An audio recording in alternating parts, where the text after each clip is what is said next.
Okay, we will now move on to material from Sidney A. Morris's Topology Without Tears. So we'll start with section 1.1, discussing topology. So we start with the definition on page 25. So if we take a set X, which is non-empty,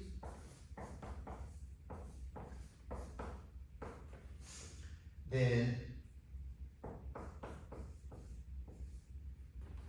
a set, notice that it's a set, and we'll denote this by the Greek letter tau, of subsets of X, and I'll use my notation for capital X here, is what we call a topology on X if the following hold. So 1, X is an element of our set tau, and the empty set is an element of our set tau. 2, the union of any collection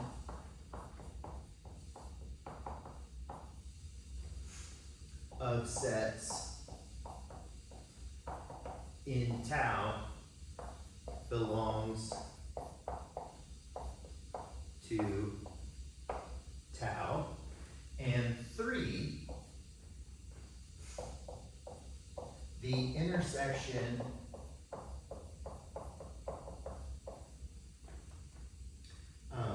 of any two sets in tau belongs to tau. Okay, so if we have a subset, a collection of subsets of a set X that satisfies these criteria, we call it a topology on the set X. And note that the pair X comma tau is called a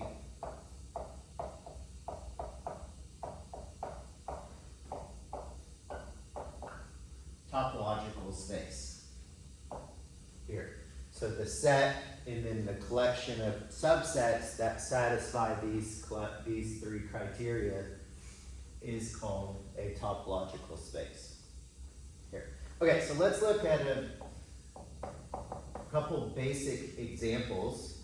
So if we define the set X to be a very simple set, the set containing the three letters A, B, and C, then if we define tau 1 to be the collection X empty set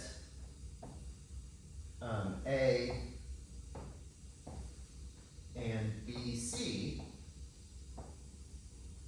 then we can see that this is a topology on our set X. So notice that, let's grab some colors here.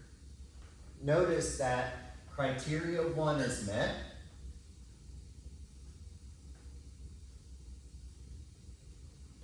Right, so we check this off, X and the empty set are in the set.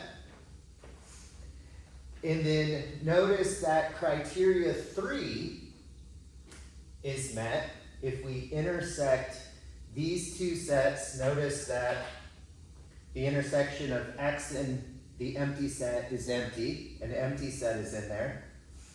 If we intersect these two sets, we get this set, and similarly, if we intersect these two sets, we get this set, and both of these are in there. Similarly, anything intersect the empty set is empty, so both of these intersections work. And then finally, notice that there's nothing in common here, so we get the empty set. So criteria 3 works. And then if we go through all possible unions, notice that when we union these,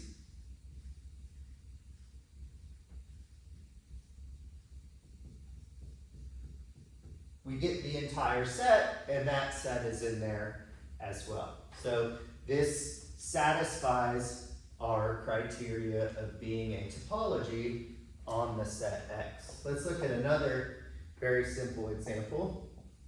If we define another set of subsets to be X, the empty set, B, C, B, C, and AB, then this satisfies our 3 criteria as well. And sometimes it's nice, other books such as Munker's represents this briefly as a visual. Here we can kind of think of our entire set X as the set containing A, B, and C. And then what I'm going to do is I'm going to circle everything that belongs to my tau 1. So here's my A, and here's my BC. And notice we can go through, notice they're disjoint, so the intersection works. And then if I union, I get the entire set itself. And I can do a similar picture here. I'll make it a little bigger because there's more subsets here. So I have B and C. And notice that since I have these 2 individual sets, I need the union. Here's the union, and notice that's in there, so that's good. And then I also have the set AB.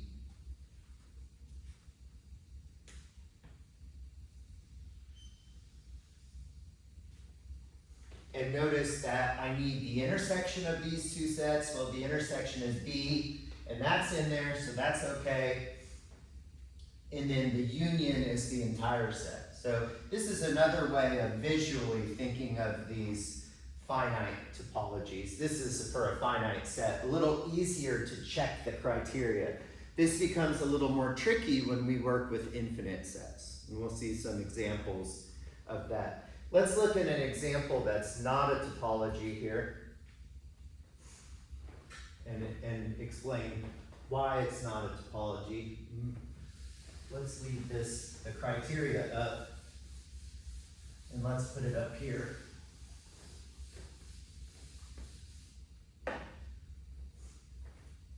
So if we look at, we can call it tau 3, and this is the set X, empty set, A and B.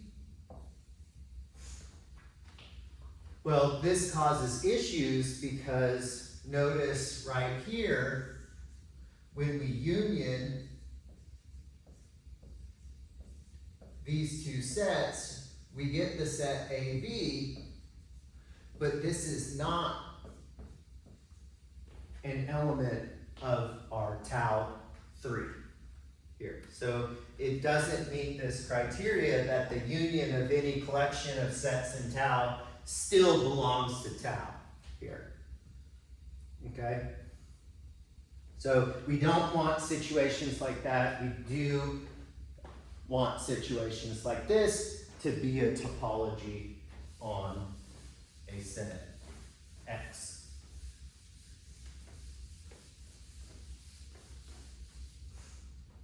Okay, another definition here. So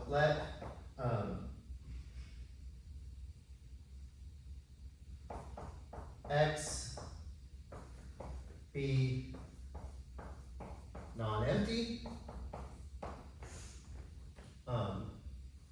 define tau to be the power set of X, then tau is a topology on X, and is called the discrete topology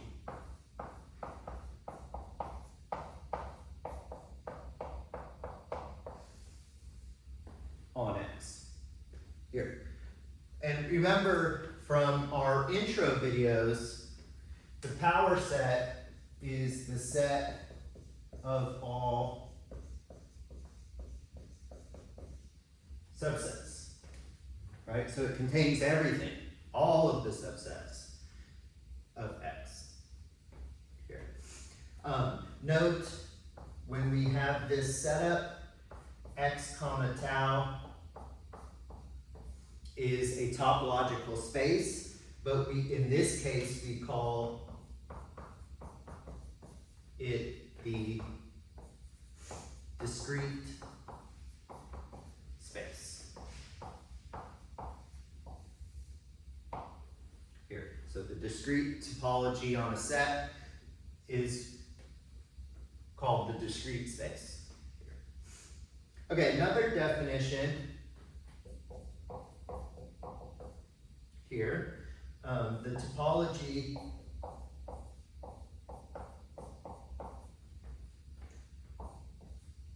tau, which is just X and the empty set, is called the indiscrete topology.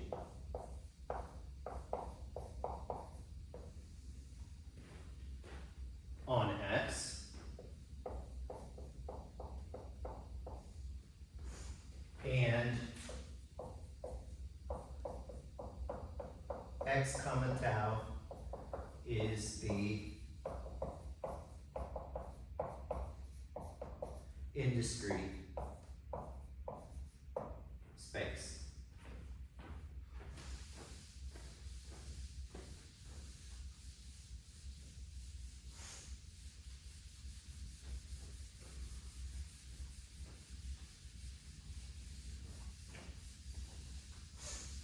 So we can think of these kind of as the extremes. This contains everything, and this pretty much contains the bare minimum here, right? Kind of the opposite ends of the spectrum of the topologies here. So they get special names. Okay, so proposition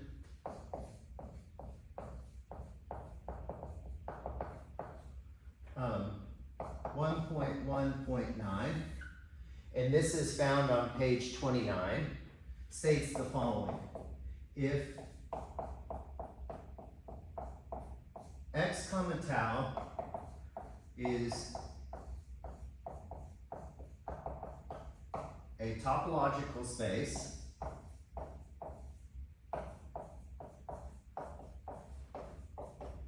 such that X is in tau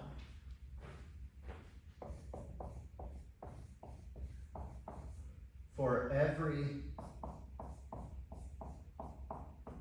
element X in X, then tau is the discrete topology.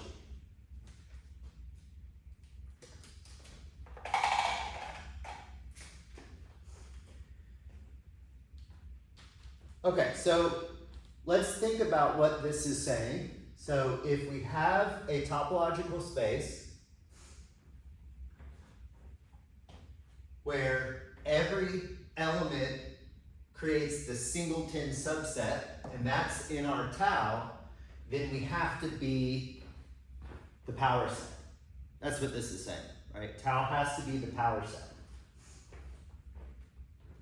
Okay, so how do we prove this? So first let's make some labels. So if we label tau d as the discrete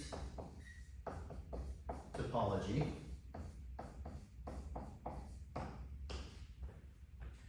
then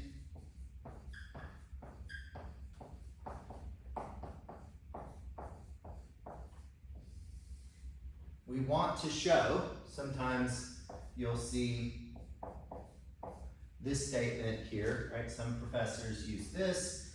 This is what we want to show to prove this, that what? That tau is the same as tau d, right?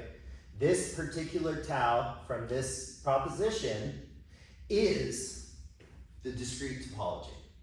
Okay, well notice, going back to our review material, this is a set,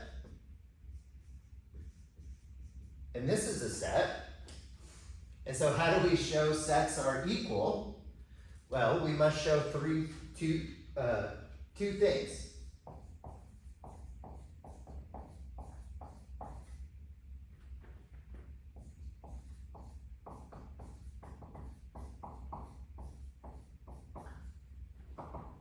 And what are those two things? Well, we have to show that they're both subsets of each other, right? And from this, we can conclude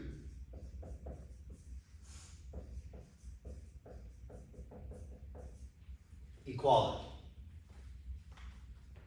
right? Okay, so let's do that.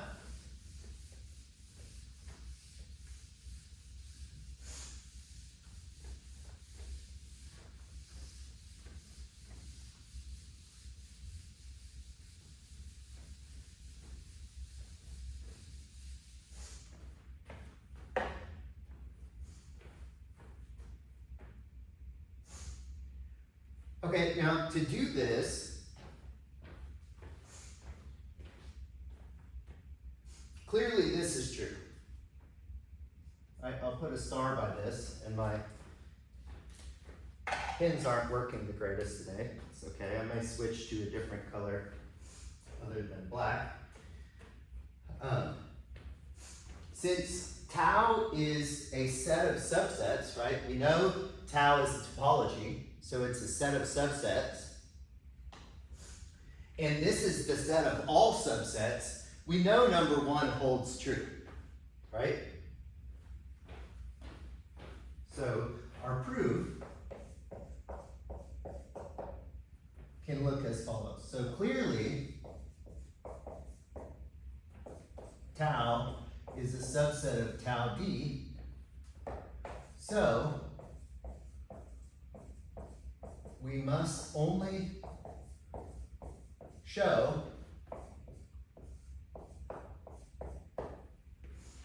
tau d is a subset of tau. Okay, how are we going to do this? So remember, going back to our review, how do we show something is a subset of something? I pick a generic element in the first set, and then I need to argue that that generic element is part of the second set. But remember, these are sets of sets, okay? So what I'm going to do is I'm going to say let S be some subset of X, so i.e.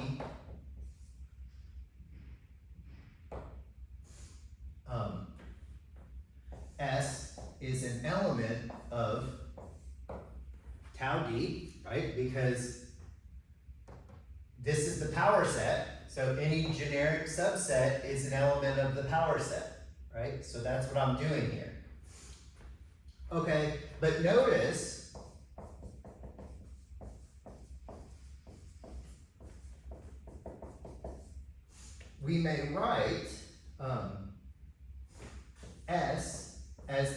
union of all x's such that x is in S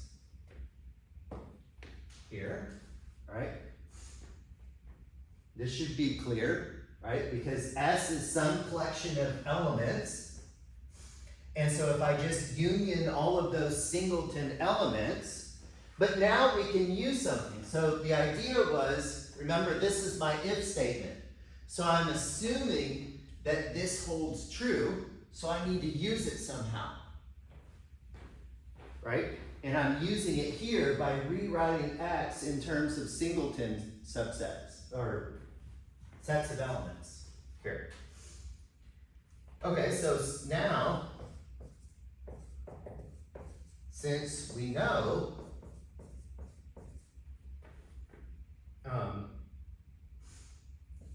each x is in tau, and tau is a topology,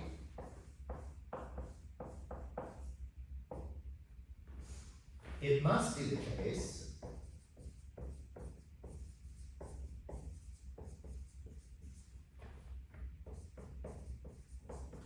that the union of all of these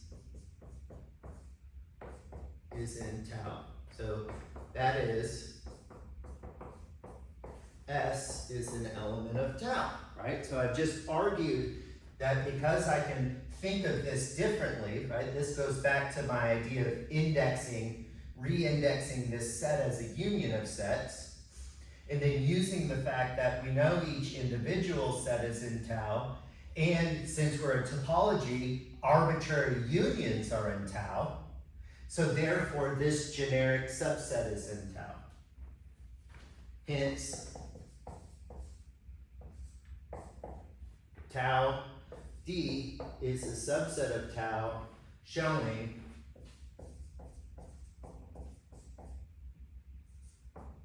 tau D equals tau. Because clearly this one held true. So clearly this holds true. We've argued this holds true. So we've shown 1 and 2 hold true. So therefore they must be the same set of sets. So tau in this case is actually the discrete topology on the set X. Okay, now just a couple things, some fine prints here.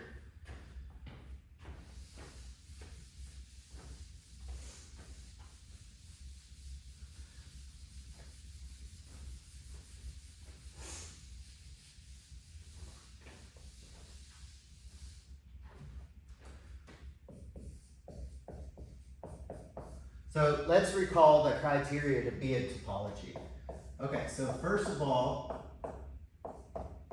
X is in tau and the empty set is in tau. This is our first criteria. The set itself and the empty set are both part of the set of sets.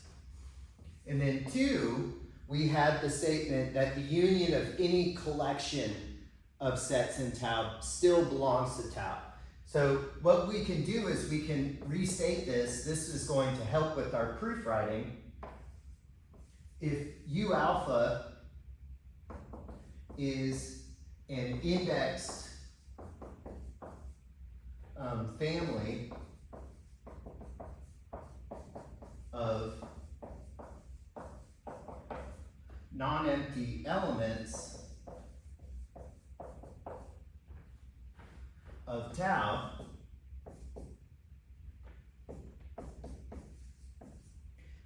then the union of U alphas is in tau. Here, so this is saying no matter what my indexing is, it can be finite, it can be infinite, but the union must stay in tau here. Okay, and then 3, we had the statement that the intersection of any 2 sets, so if U1 and U2 are both in tau, then U1 intersect U2 is in tau. Now some books write this a bit different here. Some books write this as any finite collection. If U1, let's write it.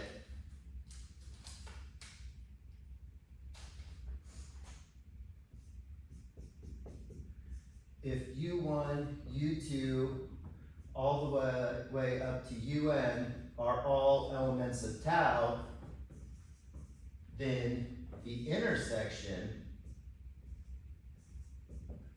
of all of these is in tau. So some books write it as any finite intersection of elements in tau still belongs to tau. And that's okay because this implies this.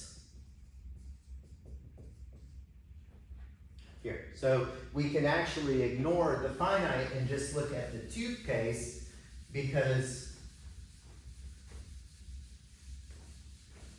we can argue these are equivalent here.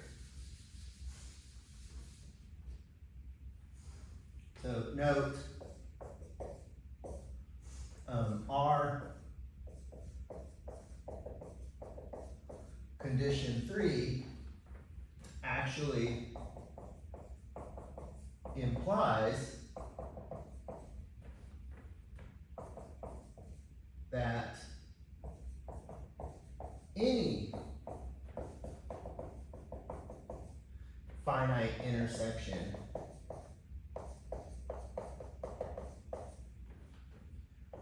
of elements in tau still belongs to tau. Okay, and we'll do this by induction.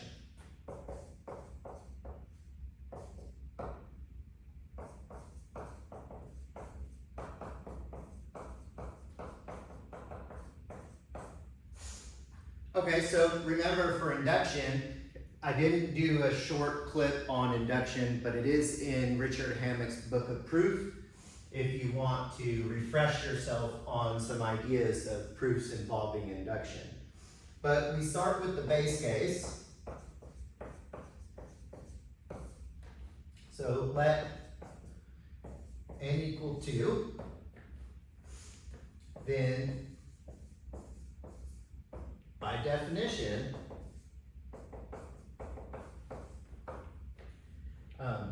U1 intersect U2 is in tau here, right? And I'm doing induction on n here. I'm using this statement.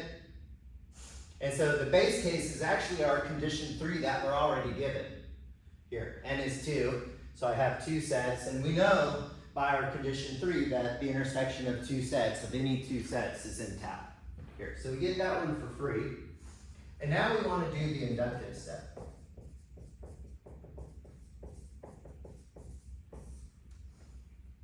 Okay, so we will assume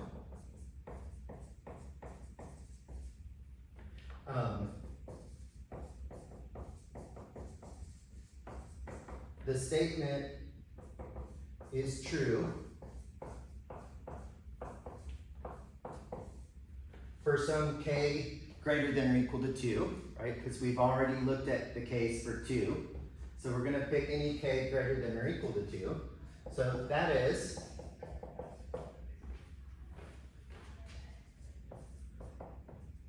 UI, this collection from I equals 1 to k is a finite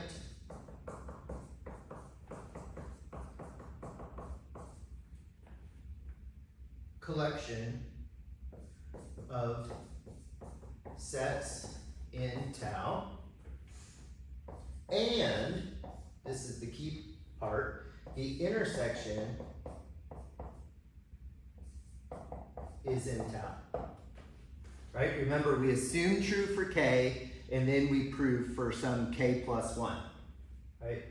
Okay, so if we're assuming true for k, we have a finite collection, U1, U2, all the way up to UK, and we're assuming that their intersection is still in tau.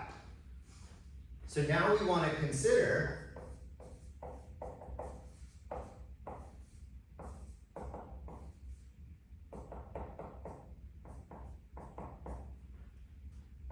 the collection from 1 to k plus 1. And I want to argue that that's in there. Okay, where each ui is in tau for I equals 1 to all the way to k plus 1. Now I want to show that the intersection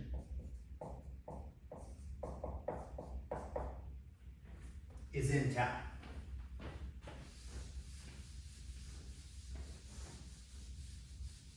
Right, and this will argue that any finite collection of elements in tau, the intersection remains in tau here. But notice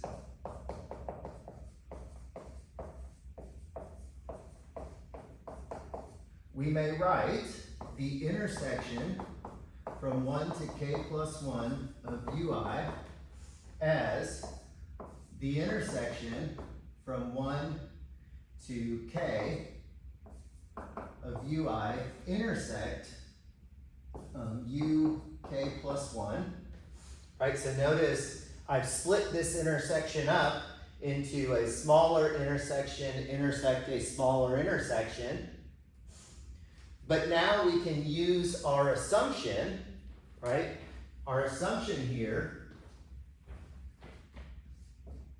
is that this is an element of tau, and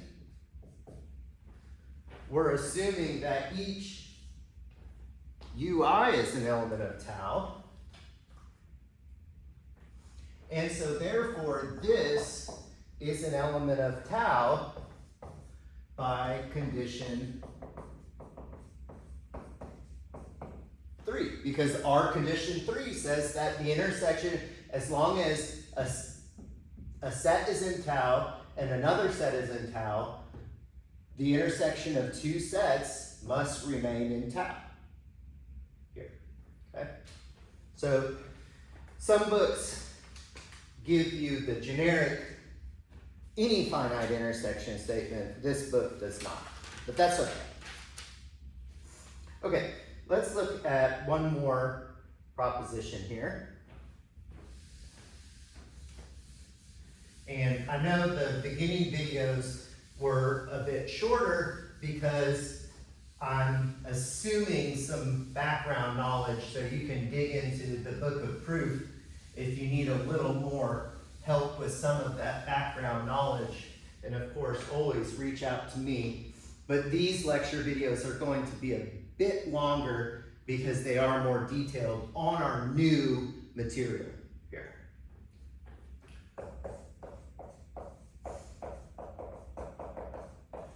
Okay, so this is proposition, and this is actually number 5, part A.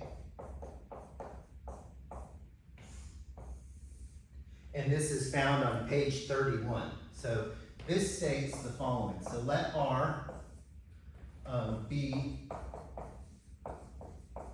the set of real numbers. This is our standard notation for our set of real numbers. And we're going to define this tau 1 to consist of R itself, the empty set, and all intervals of the form negative n to n for every natural number n. And the statement is then tau 1 is a topology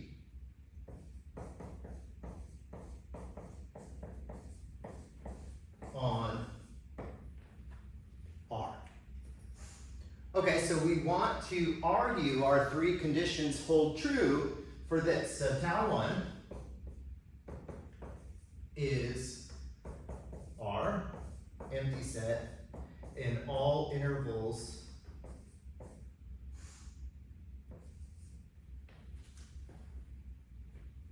of the form negative n to n. So for example, negative 1 to 1 is in there, negative 8 to 8 is in there, negative 1003 to 1003 is in there, so forth. And this is assuming, again, some books include 0. This is assuming we're sticking with the natural numbers where we start at 1. 0 to 0 wouldn't make sense here. Okay, so let's prove this. So proof. So we must show two things because we get the first one for free. Notice that the first criteria is the set and the empty set are both elements of the topology. Okay, well, we let it be elements. We let them both be elements of the topology. So we don't have to worry about criteria number 1. So we only must show two things. The arbitrary union of elements in here is still in here, and the intersection of two elements in here is still in here. Okay, so to show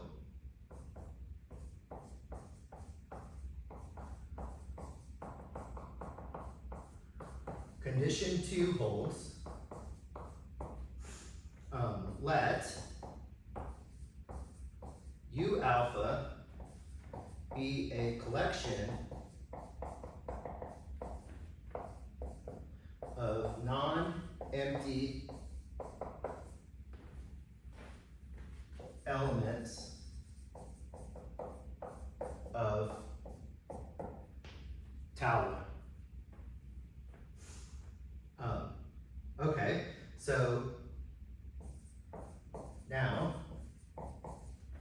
each U alpha must look like the following. Some negative n alpha to positive n alpha here.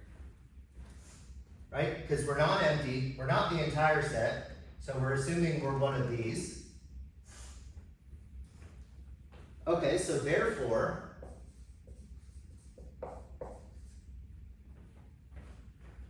the union of U alphas is going to look like the union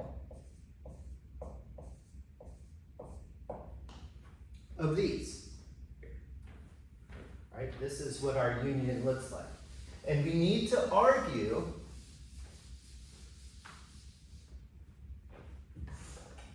that this is an element of tau. We want to show that this is an element of tau.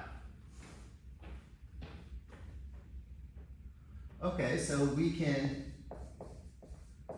see that this union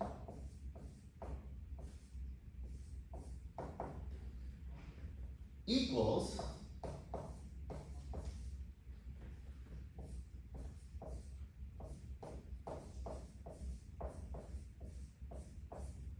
this interval, right? Whether it's finite or whether it's infinity, right? The suit, because we're in the set of real numbers, we can use the idea of the supremum here. So there's got to be a maximum, or there has to be a supremum here. And so we can argue that this union is this set.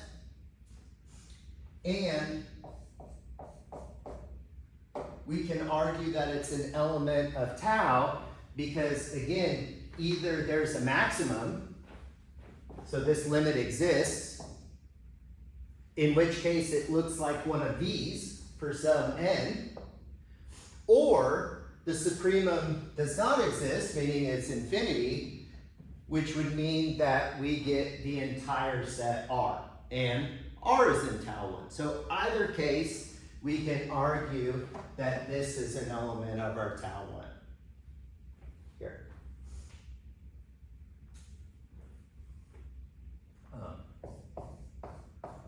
let's just make a note.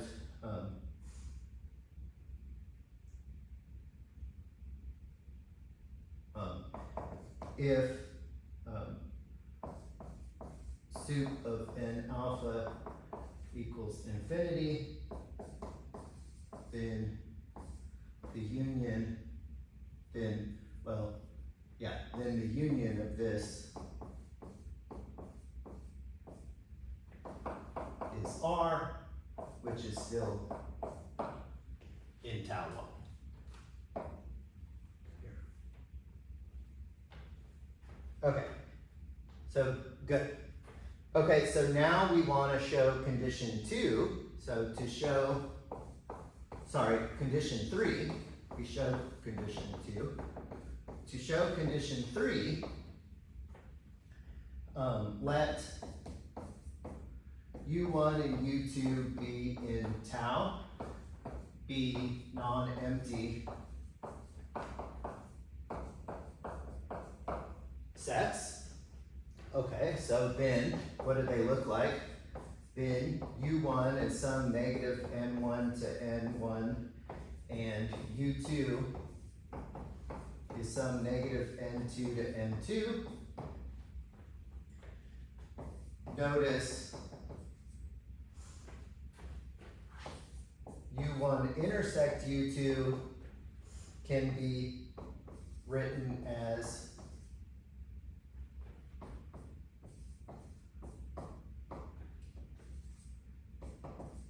the minimum, right? Because these are finite sets, one has to be smaller than the other, right? N1 and N2 are natural numbers, so I can pick the smaller one. So the intersection is the smaller one here, because it's not going to be empty because these are nested intervals, right? Because they always include 0, so they grow. So one of them has to be smaller, and so therefore this is in tau 1 here. So we've argued that tau 1 is a topology on the set R.